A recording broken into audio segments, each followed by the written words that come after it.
I've got a special bonus video for you this week. It's the top 6 sessions from the 2022 Tibco Analytics Forum. You really don't want to miss this one.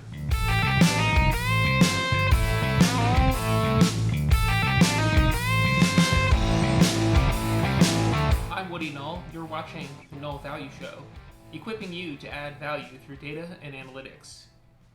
The Tibco Analytics Forum is an annual event that brings together the world's leading experts on data and analytics. It was a 3-day event, and over 40 different sessions were offered by nearly 60 different speakers from numerous industries.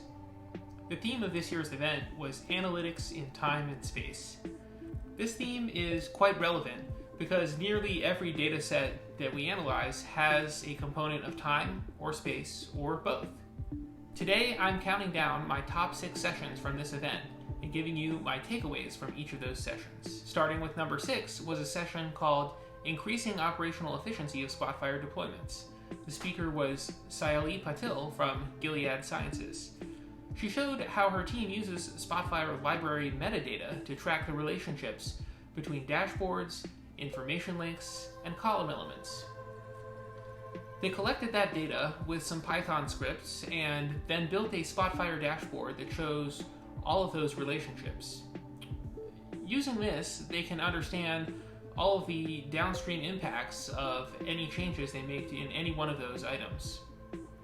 I've used Spotfire metadata before to track who was using my dashboards and when, but this innovative use of the metadata can really be a game changer, especially in situations where there are a lot of dependencies.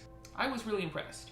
Moving down to number 5, Jolene Robertson gave a session called Instyle Spotfire Dashboard Elements for highlighting insights in data. Her dashboard designs are known for being really clean and minimalist and easy to read. But that does take a lot of custom HTML and CSS to make it happen. And maintaining all of that HTML and CSS can quickly become a nightmare. Jolene has created some JavaScripts that manage all of that for her. She can simply drop in a div or span tag into a text area, and the JavaScript will manipulate it to do what she wants in a very elegant and repeatable way. I'll be honest, it looks like it was a lot of work to set up, but once you get it working, it will work across many dashboards for many years to come. I really admire this approach.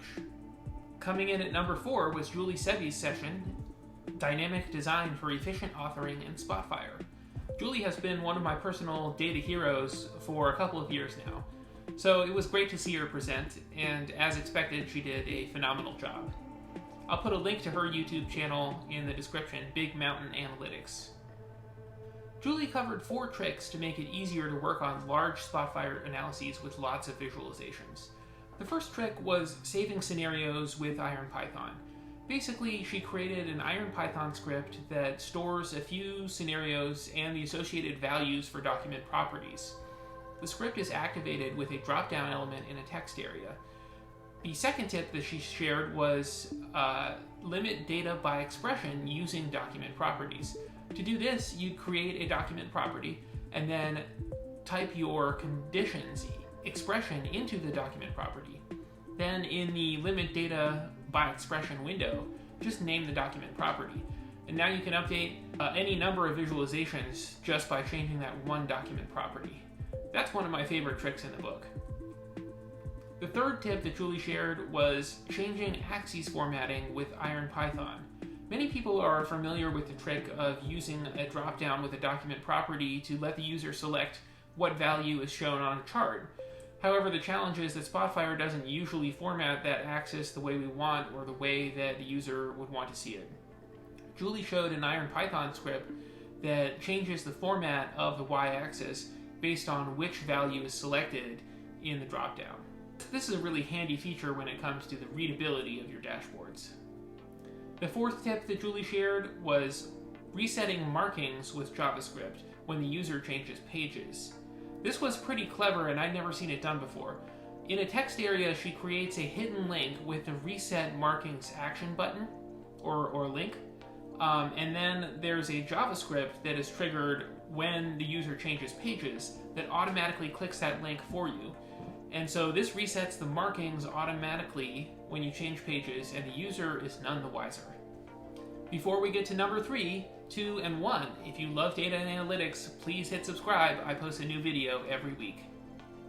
Number 3 in my lineup was the session Spotfire, What's New and What's Next, given by Nicholas Ambertson. He covered the new features of Spotfire 12. Now there's 5 new features in particular that I'm excited about. First is Cloud Actions. For years, Spotfire has been the go-to tool for discovering insights in the data.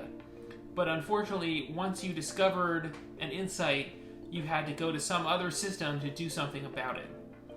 No more.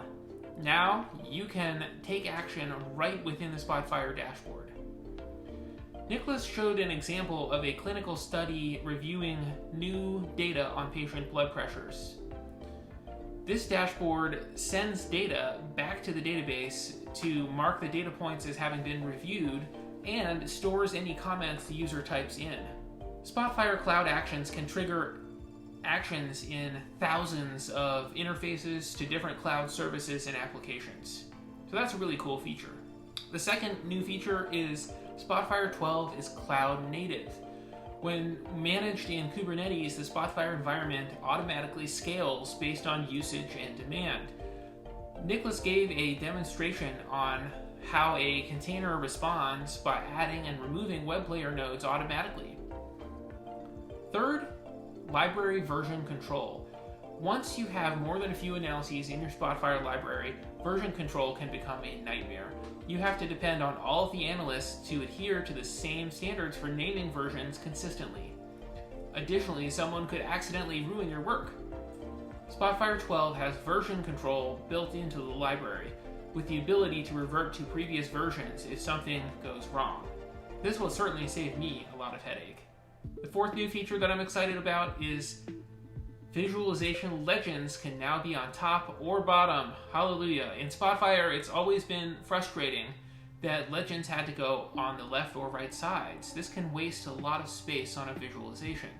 In Spotfire 12, the legend can be moved to the top or the bottom in a horizontal mode in addition to the left or right. So this lets you use the full width of the visualization to show data and takes up only a thin strip across the top or bottom for the legend. The fifth new feature of Spotfire 12 is Tibco has been adding new visualization types, and there are now 28 of them to choose from. But what's even more exciting is that you can now create your own visualizations, which brings me to the next session in my top 6 countdown. Number 2, the runner-up in my list of the top 6 sessions from the 2022 Tibco Analytics Forum was Spotfire Mods by Jose Leveguere. Spotfire Mods is a relatively new feature that lets you create your own visualization type. If you need a specialized type of visualization that is not standard in Spotfire, you can create it yourself and then share it with the community so that others can use it too. For example, Sankey charts were not standard in Spotfire until a Sankey chart mod was introduced. Now there is a mod for a Sankey chart that you can download and use just as you would any other visualization type. Jose actually walked us through the process of actually coding a mod. The mods are written in a combination of JavaScript, HTML, and CSS. I'll be honest, writing a mod looks a little bit intimidating, but like most things, I'm sure a bit of practice and a lot of patience will pay off. What visualization types would you like to create with mods? Let me know in the comments. Now, my number 1 session from the 2022 Tibco Analytics Forum was What's New in Spotfire Spatial Analytics. This session was given by Arnaud Varin and Neil Kanungo. It fits in nicely with the theme of analytics in time and space. I was amazed at the number of geospatial data functions that Tibco has recently added to Spotfire. There are now 20 different spatial functions built right in that can be used by point and click with no code or special experience required. Everything from basic geocoding, distance function, converting shapes to points, custom territories, Voronoi polygons, joining across multiple map layers, buffer zones and intersections, topography least cost analysis, Haversine proximity. The list of built-in geo functions goes on and on and on. Before these features were introduced to Spotfire, any geospatial functions had to be done in a separate software such as ArcGIS, and then the results had to be imported back into Spotfire. This required additional software, additional cost, additional skill set and training, and it took more time. But now you can do all of that right inside of Spotfire. While all of these sessions were impressive, these new geo-analytics features are a total game changer for Spotfire, and I'm looking forward to seeing all the innovative ways people use to solve their problems and add value to their organizations. In addition to these top 6 sessions, I'll give an honorable mention to the training sessions offered at the Tibco Analytics Forum. There were about 10 training sessions offered on Tibco products, including Spotfire. The trainings ranged from introductory up to advanced levels. Even though I've been using Spotfire every day for years, I picked up a couple of new tricks from these training sessions. If you missed the 2022 Tibco Analytics Forum, it's not too late. I've been told that you can still register and watch the recordings of the live sessions for free. I'll put a link in the description. This was an awesome event, and I'd encourage anyone who's interested in data and analytics to attend it in the future if you can. If you enjoyed this video, please like it and share it with a coworker. We'll catch you next time on the Null Value.